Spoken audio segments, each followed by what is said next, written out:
सुबह अलकादा trust case की Adala jail में समाअत है, जिसमें जो आखिरी गवाह हैं उनके ऊपर क्रॉस एग्जामिनेशन चल रहा है। उसके बाद हमारे गवाह जो हैं वो उनकी गवाही की जाएगी, उसके बाद फाइनल आर्गूमेंट्स होंगे और फिर फैसला।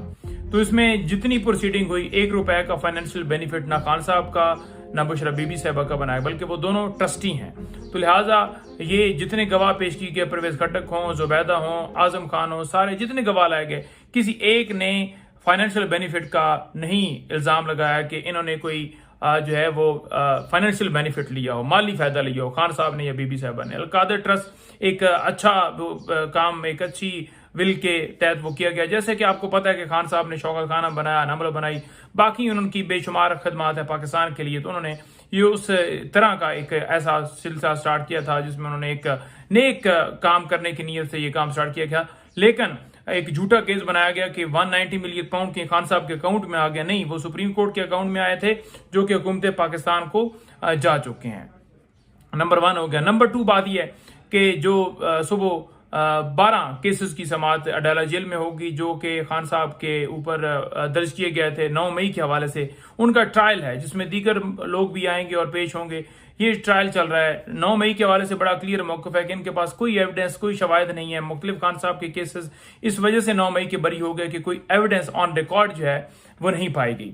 नंबर 3 बात यह है कि सुबह जो है बुशरा बीबी साहबा की तरफ से जो प्रीवियस बिल्स फाइल की गई थी, उनमें जो पार्शियल आर्गूमेंट्स हैं वो हुए थे।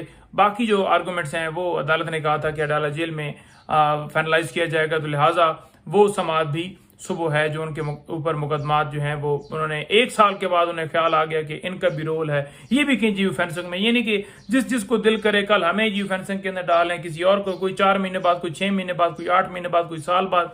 तो मुख्तलिफ मरलों से लोगों को विक्टिमाइज किया गया। इसी तरह से ये खान साहब की, क्योंकि वो एलियां, इस वजह से उनको नॉमिनेट किया गया जी। कोई उनके पास उनके खिलाफ एविडेंस नहीं है, कोई उनके पास ऐसे शवाहिद नहीं है कि वो कहें कि ये मनसूब है। बहरहाल आप सबको पता है कि पॉलिटिकल सारे केसेस हैं। अच्छा, थर्ड बात है कि इस्लामाबाद हाई कोर्ट के अंदर बुशरा बीबी साहबा की तरफ से जो है वो मुकदमात की तफसीलात के लिए पटिशन दायर की गई थी, उसकी भी जो है वो सुबह समाअत है। अच्छा, अब उसके अंदर आपने देखा कि ये 12 मुकदमात ये नए आए और इसी तरह से कोई जो है जनाब जो है वो मुख्तलिफ डिपार्टमेंट्स रिपोर्ट दी, ये हो गया वो हो गया। तो ये चीज़ें चल रही हैं। साथ बुशरा बीबी साहबा जो हैं उनको जिस तरह से जब उन्हें उनकी बरीयत हुई थी, खान साहब की और उनकी बरीयत हुई थी, तो बीबी साहबा जो हैं वो उन्हें बाहर निकलना था। तो उस वक्त अंदर से उन्हें अरेस्ट किया गया था और अंदर की सूरत हाल ये थी कि वहां पर जो एहलकार थी उनके तरफ से उनको जो है वो धक्के मारे। वो कौन थी, वो क्यों उन्होंने धक्के मारे, हमने एक पटिशन दायर की थी इस्लामाबाद हाई कोर्ट में, जो हिरासत किया गया, 2 धक्के मारे गए, उस हवाले से। तो उसकी भी सुबह इस्लामाबाद हाई कोर्ट के अंदर समाअत है। इसके अलावा दीगर केसेस होंगे।